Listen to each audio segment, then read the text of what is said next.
Welcome back everyone. Today we will going to start exercise 4.1 question number 2. Represent the following situation in the form of quadratic equation. इससे पहले हम exercise 4.1 में question number 1 इसमें question था check whether the following are quadratic और not. इसको हम कर चुके हैं। अगर अभी तक अपने इस वीडियो को नहीं देखा प्लीज़ पहले जाके चैनल प्लेलिस्ट में जाकर उस वीडियो को जरूर देख लीजिए। इन टाइप के क्वेश्चंस में हमें क्या करना है, represent the following situation in the form of quadratic equation. हमें खाली ये जो डाटा है इसको वर्ड प्रॉब्लम को सॉल्व करना है और सॉल्व करके हमें एक इक्वेशन निकालना है जो कि क्वाड्रेटिक होनी चाहिए। ठीक है, कैसे करते हैं चलिए स्टार्ट करते हैं। पहले स्टेटमेंट अच्छे से पढ़ेंगे। The area of a rectangular plot, special word क्या है, rectangular plot is 528 metre square. The length of the plot is one more than twice its breadth. थोड़ी देखो वर्ड प्रॉब्लम यहीं से प्रॉब्लम स्टार्ट होती है, क्योंकि जो हमें रेक्टेंगुलर प्लॉट है तो रेक्टेंगल जो वर्ड होता है तो रेक्टेंगल में क्या होता है, एक लेंथ होता है एक विड्थ होता है। तो length of the plot is one more than twice its breath. अब थोड़ी प्रॉब्लम आ रही है ना आपको, तो हमेशा याद रखिए कि जब भी रेक्टेंगल का क्वेश्चन हो लेंथ और ब्रेथ में कुछ ऐसी वर्ड प्रॉब्लम आए तो आपको बाद में देखना कि बाद में लेंथ और ब्रेथ में बाद में कौन आया। तो लेंथ तो पहले है, बाद में कौन आया, ब्रेथ। तो आपको पहले इसको मानना है कि ब्रेथ को कुछ मान लेना है, लेट आपको ऐसे मानना है। ठीक है, आपको ऐसे मान लेना है, let the breadth is equal to x metre. Let the breadth is equal to x metre मान लिया। उसने ये भी बोला था कि the length of the plot is one more, length of the plot is one more than twice its breadth. Breadth का कितना है, ट्वाइस। तो ब्रेथ को तो हमने एक्स मान लिया, तो इसका ट्वाइस कितना हो जाएगा, 2x। लेकिन उसने बोला था कि the length of the plot is one more, यानी कि इसमें हमें मोर वन ऐड और करना है। तो ये क्या हो गई आपकी लेंथ। ठीक है, अब ब्रेथ भी आ चुका है हमारे पास, लेंथ भी आ चुका है। तो इसने बोला ना the area of rectangular plot is 528।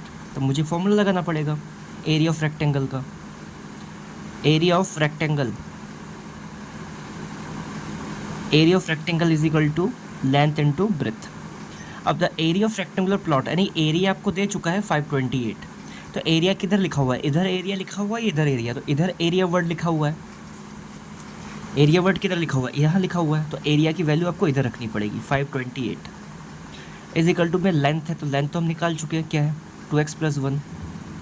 तो 2x + 1 एक ब्रैकेट में कर दो, इंटू ब्रेथ। तो ब्रेथ भी आपका कितना है, x। अब इसको मल्टीप्लाई कर देंगे, x के अंदर मल्टीप्लाई होगी तो हो जाएगा 2x²। फिर x की 1 के साथ होगी तो x बन जा x। अब इसे थोड़ा घुमा के भी लिख सकते हो, जैसे इस वाले पार्ट को अब इधर लिख दो और ये जो 528 को घुमा के उधर लिख दो, मतलब जगह इनकी जगह बदल दी हमने।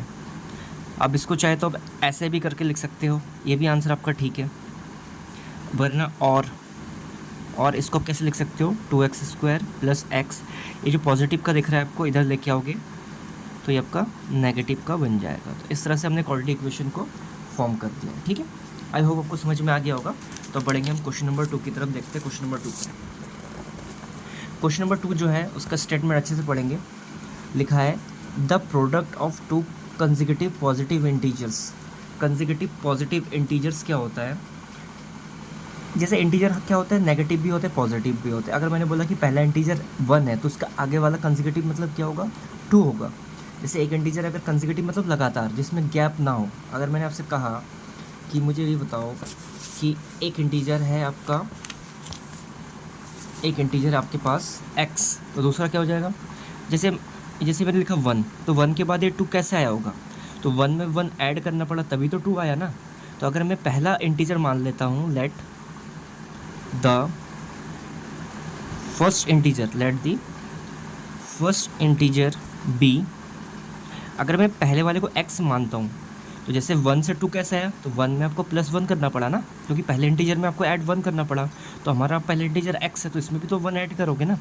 तो आपका जो सेकंड इंटीजर हो जाएगा जो कि कंसेक्यूटिव होगा, second integer is equal to क्या हो जाएगा, x + 1। और उसमें ये भी कहा है कि द प्रोडक्ट का मतलब इन दोनों की मल्टीप्लाई।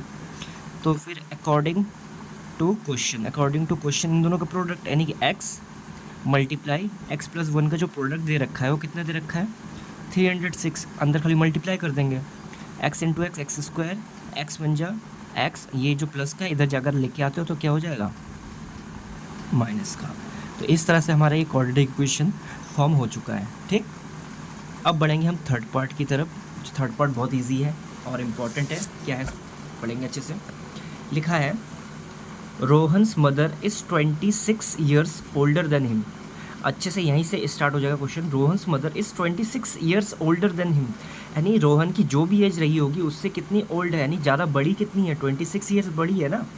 तो देखो रोहन्स मदर इज़ 26, यानी उसकी मदर की तो एज दे रखी है, रोहन की तो नहीं दे रखी ना। तो रोहन को आपको लेट करना पड़ेगा कि let the Rohan's age is x, और इसने ये भी बोला था product of their ages is 3 years from now, यानी कि उनका जो प्रोडक्ट होगा एज का 3 साल बाद वो इतना होगा। ठीक है, तो स्टार्ट कर लेते हैं, कैसे फाइंड करेंगे देखते हैं। देखिए इसमें लिखा था Rohan's mother age is 26 older than him. मुझे पता नहीं रोहन की एज कितनी है, तो उसको मैं लेट कर लूँगा। Let Rohan's age is equal to x years. मुझे पता नहीं रोहन की एज कितनी है, तो उसको मान लिया एक्स ईयर। अब उसकी मदर क्या है, रोहन से कितनी बड़ी है, 26 है। तो आपको लिखना पड़ेगा Rohan's mother age is equal to, तो बड़ी है ना तो इसमें आपको ऐड करना पड़ेगा, ओल्ड मतलब बड़ी, यानी ये हो जाएगा। समझ गए। और उसने ये भी बोला था कि the product of their edges 3 years from now. Product तो बात की बात है, लेकिन अब से 3 साल बाद, तो इसमें भी 3 साल ऐड होना है और इसमें भी 3 साल ऐड होना है। तो ये आपको लिखना पड़ेगा 3 years from now Rohan's age. Rohan's age कितनी हो जाएगी, रोहन की तो एक्स है अभी, तो 3 साल बाद कितनी हो जाएगी उसकी एज, एक्स प्लस 3।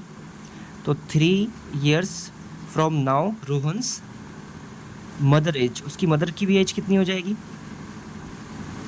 इसमें तो 3 ऐड होगा, यानी जैसे मैं इस पर 3 ऐड करूँगा तो ये 26, 27, 28, 29 हो जाएगा, यानी x प्लस 29 हो गया। अब करना है इन दोनों का प्रोडक्ट। फिर अकॉर्डिंग टू क्वेश्चन इन दोनों का प्रोडक्ट कर लो। एक हो गया x प्लस 3 और एक हो गया x plus 29 is equal to में क्या दे रखा है आपका इन दोनों का प्रोडक्ट 360। कर लेते मल्टीप्लाई, x इंटू एक्स हो जाएगा एक्स स्क्वायर, एक्स की मल्टीप्लाई 29 से करोगे तो हो जाएगा 29x। फिर 3 की x के साथ करोगे तो हो जाएगा 3x। फिर 3 को करना है 29 के साथ, तो 3 9 जा 27 और बचा कितना 2, 3 2 6 और 2 8, इतना आ चुका है। ठीक, तो ये हो गया आपका एक्स स्क्वायर। देखो 29x है और 3x है, तो सेम वेरिएबल है, तो इन दोनों को ऐड करना पड़ेगा। तो 30, 31, 32, तो 32x ही हमारा हो गया। 87 प्लस का है, उधर जाके क्या हो जाएगा माइनस। तो 360 में से अगर 87 चला गया कितना बचेगा, 10 में 7 गया 3, ये हो जाएगा आपका 15 में से 8 गया ये 273, जो कि नेगेटिव में आ जाएगा इधर बाद में जब उसको लेके आओगे। तो ये हो गया। जैसे अब इसको अगर सॉल्व कर ले तो रोहन की एज आ जाएगी। तो हमें क्वाड्रेटिक इक्वेशन फॉर्म करने के लिए कहा था, हमने क्वाड्रेटिक इक्वेशन फॉर्म करके दिखा दिया। ठीक है, एक लास्ट क्वेश्चन बचा है जो कि 4th नंबर है, उसके वर्ड प्रॉब्लम को अच्छे से समझेंगे। क्या है उसका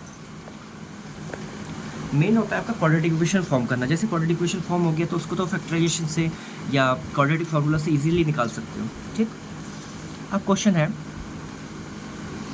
are train travels a distance of 480 kilometre at uniform speed, यानी कि एक ट्रेन 480 किलोमीटर की यूनिफॉर्म स्पीड का मतलब होता है ना ही उसकी स्पीड कम हो रही है ना स्पीड ज़्यादा हो रही है, यानी कांस्टेंट स्पीड बनी हुई है, यानी एक ही समान की स्पीड बनी हुई है। ठीक, अब हमें क्या करना था, if the speed had been 8 kilometre per hour less. पहले तो मान के चलो उसकी स्पीड x रही होगी, लेकिन कुछ समय बाद उसकी स्पीड क्या होगी 8 किलोमीटर लेस हो गई है। Then it would be have taken 3 hours more. जब एक ही स्पीड से चल रही है तो टाइम से पहुंचेगी, लेकिन उसकी स्पीड जब कम हो गई है तो ऑब्वियसली बात है कि वो पहुंचने में ज़्यादा टाइम नहीं लगाएगी। अगर कहीं पे आप एक ही स्पीड से पहले 5 घंटे पहले पहुंच जा रहे हो, फिर मैंने स्पीड अगर कम कर दी तो आपको पहुंचने में और टाइम लग जाएगा ना। तो वही क्वेश्चन है। ठीक है, तो हमसे पूछा है तो निकाल लेंगे कैसे करना है। ठीक, देखते हैं। लिखा है a train travels a distance of, तो ट्रेन्स की जो डिस्टेंस है, यानी डिस्टेंस हमारे पास कितना दे रखा है 480 किलोमीटर। ठीक है, उसने बोला फिर एट यूनिफॉर्म स्पीड, मुझे पता नहीं कि यूनिफॉर्म स्पीड है क्या, तो मैं मान लूँगा let the speed be x kilometre per hour. ठीक है, ये मैंने मान लिया है।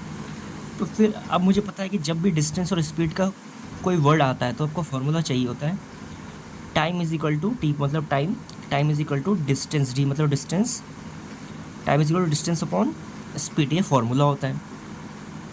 तो बस अब मुझे टाइम चाहिए तो मैंने टाइम इधर लिखा, डिस्टेंस कितना है 480 अपॉन में स्पीड कितनी है x, तो ये पहला कंडीशन है।